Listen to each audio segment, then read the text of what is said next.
দেশের রাজনৈতিক অঙ্গনে এখন সবচেয়ে আলোচিত বিষয় কারা আসছেন নতুন মন্ত্রিসভায়। দলটির নীতি নির্ধারণী পর্যায়ের একাধিক সূত্রে জানা গেছে, এবার অভিজ্ঞ প্রবীণদের পাশাপাশি মেধাবী তরুণদের সমন্বয়ে একটি চৌকস ও জনকল্যাণমূলক সরকার গঠন করতে যাচ্ছে বিএনপি।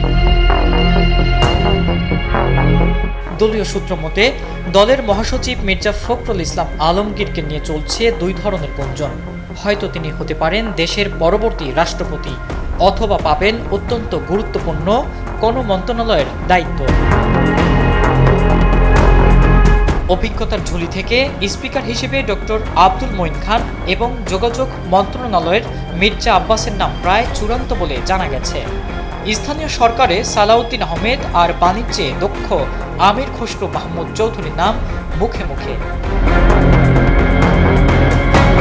তবে এবারের মন্ত্রিসভার সবচেয়ে বড় চমক হতে পারেন ব্যারিস্টার জাইমা রহমান। গুঞ্জন রয়েছে প্রধানমন্ত্রীকে নীতিগত ও কারিগরি সহায়তা দিতে বিশেষ কোনো বড় দায়িত্বে দেখা যেতে পারে তারেক কন্যাকে। জাইমার পাশাপাশি আলোচনায় আছেন বিএনপি চেয়ারম্যানের তরুণ উপদেষ্টা ও মেধাবী মুখ ডক্টর মাহদি আমিন। তাকেও বড় কোনো নীতি নির্ধারণী পদে দেখা যাওয়ার জোর সম্ভাবনা রয়েছে। তথ্য ও সম্প্রচারে রুহুল কবির রিজভী এবং জনপ্রশাসনে ইসমাইল জাবিউল্লাহর নাম শোনা যাচ্ছে জোরালোভাবে। স্বরাষ্ট্র প্রতিমন্ত্রী হিসেবে শহীদ উদ্দিন চৌধুরিয়ানী এবং পররাষ্ট্র প্রতিমন্ত্রী পদে আসতে পারেন হুমায়ুন কবির। প্রতিশ্রুতি অনুযায়ী জাতীয় সরকার গঠনে জোটের অন্যান্য নেতাদের রাখা হচ্ছে সম্মানজনক অবস্থানে। অর্থমন্ত্রীর দৌড়ে আছেন ডক্টর রেজা কিবরিয়া, এছাড়া আন্দালিব রহমান পার্থ ও নুরুল হক নূর।